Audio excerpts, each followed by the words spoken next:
अस्सलाम वालेकुम भैन भराओ, क्या हाल चाल? ठीक ठाक उम्मीद करनी तुम ठीक ठाक रहो। अलहमदुलिल्लाह मैं भी ठीक ठाक हाँ।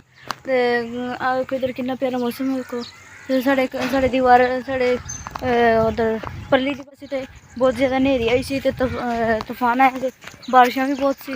तुहानू विखाने देखो साढ़े इधर दरख्त गिर गया देखो साड़ी कांत है, मगर अंदर सारे बैठे ने तो इस वास्ते तुहानू अंदर नहीं विखा सकती, बाद च विखावांगी।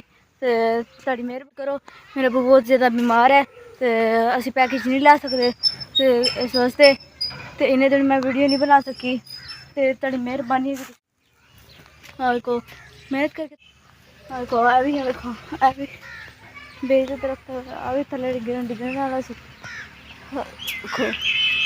देखो कसम और तुहाडी मेहरबानी होगी मेरी वजह की थोड़ी मेहरबानी होगी। देखो पूरी फसलों को थले बह गई ने, अगे भी कितनी सारी फसलें सारी थले बह गई।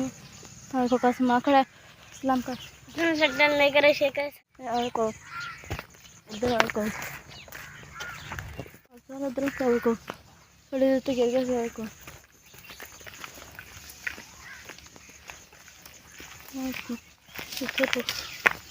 इतने टुट गया सी।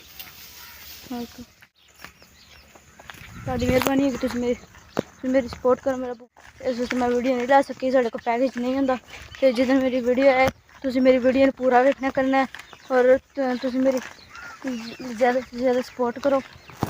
को छोटे छोटे बच्चे फिर रहे हैं, मैं तुम हूँ विखाण लगी साढ़े इधर दरख्त गिर गया को घर दे तो गिर गया जो तेन मैं बाहरों विखाया को हरे तो तोड़ तक दरख्त से को तोड़ तक दरख्त से अभी कुछ कटवाता है को तो इन्नी टेंशन से साढ़े घर बिजली भी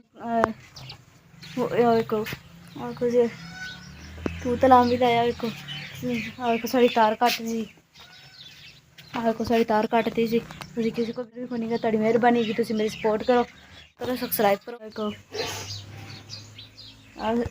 असी आम का पौधा लाया साढ़े को पैसे भी नहीं गया को असी बर्तन भी साढ़े उवें धोने वाले पे को कुछ भी नहीं है पकाने वास्ते भी। तुहाडी मेहरबानी होगी तुम मेरे तो मैं इन्नी धुप्प च वीडियो बनानी है को साढ़े को पैकेज भी नहीं होंगे कभी। मेरा अब्बू बहुत ज़्यादा बीमार है, असी पैकेज नहीं ला सकते। तुहाडी मेहरबानी होगी तुम मेरी पहले से बकाना घर से सिरे च बैठे से हूँ अल्लाह ताला का शुक्र है असी अपने घर च आ गए हैं।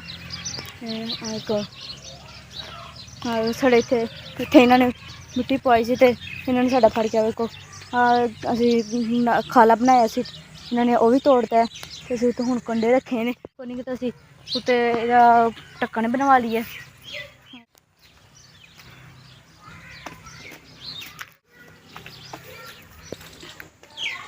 को पहले घर से बैठे फिर मैं दिहाड़ी सारे विखानी तुम दिहाड़ी सारा रूटीन विखानी